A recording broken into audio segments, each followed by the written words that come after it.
আমি প্ল্যাটফর্মের ছেলে বটি, নামটা আমার মঙ্গলু। লোকের মুখে শুনেছিলাম বটে জন্ম আমার ছাতনা স্টেশনে। ভিক মেগে মাটো আমায় খাওয়াইতো। ও ভুলে গেলাম বলতে, মঙ্গলবারটা জন্মেছিলাম বলে সুহাগ করে মাটো আমার নাম দিল মঙ্গলু। যা বলছিলাম আগে, যখন আমার জ্ঞান আসলো তখন দেখতাম লুকিয়ে ছিলার বাপগুলা সব আছে। তখন মাকে গিয়ে জিগাইতাম, মা আমার বাপটা কোথায় আছে? মা বলতো ও মরে গেছে। পরে অবশ্য বুঝলাম মাটো আমার বিহা করেকলাই কোনোদিন। ও লোকটা আমার মাকে ঠকাই দিয়ে পলাই গেছে। আমার মার ভিক মাগবার সময় ছিল ভোর বেলাতে, যখন সূর্য উঠত আকাশটাকে রাঙা করে। যখন প্ল্যাটফর্মে ফার্স্ট প্যাসেঞ্জারটা আসতো, কুক চিকচিক শব্দ করে মা আমার কাকে করে প্যাসেঞ্জারদের বলতো, আমার ছেলেটার কঠিন অসুখ হয়েছে বাবু, 10 পয়সা দেন কেনে? কোনো বাবু দিত লাই। তারপর যখন একটু বড় হলাম আমি একাই ভিক মাগতে লাগলাম।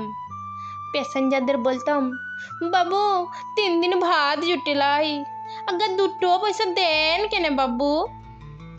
দিনগুলান ভালোই কাটছিল বটে। একদিন কি হইল জানেন? মা বলল, মঙ্গলু রে, শরীরটা আমার ভালো যাইতেছিল রে বাপ। আমি বললাম, আজ কামে যাস না মা তুই।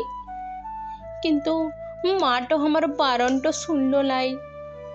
যখন প্ল্যাটফর্মে খবর বলল 2 নম্বর প্ল্যাটফর্মে গাড়ি আসছে, মাটো আমার লাইন পার হয়ে যেতে ছিল ও গাড়িটায় ভিক মাগবে বলে।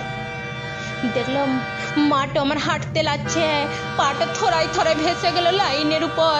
এদিকে গাড়ি আসছে ঝড়ের বেগে। আমি মাকে চিল্লাইতে বললাম, মারে গাড়ি আসছে রে মা, পলাই যা রে মা, পলাই যাও। মারে গাড়ি আসছে রে মা, পলাই যা রে মা, পলাই যাও। মাটো আমার কোনো কোথায় লিলক লাই। আমি তখন ছুটে গেলাম মায়ের কাছকে, ছোট শরীরে মাকে টানতে লাগলাম। মা শুধু বলল, মঙ্গলু রে পলাই যা, আমি উঠতে লাগছিলাই, তুইও শেষে মরবি। আসুন বিষ্টুপুরে যাবি, সেটা তোর বাপ আছে বটে।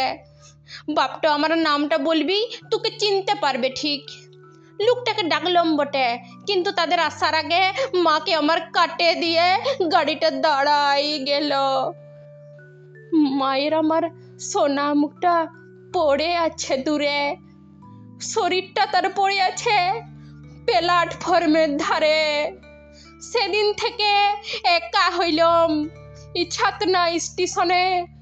বিষ্ণুপুরে যাব ক্লাই, আর কামটা কি আর বাপকে চিনে? আমি এখন একাই থাকি এই ছাতনা স্টেশনে।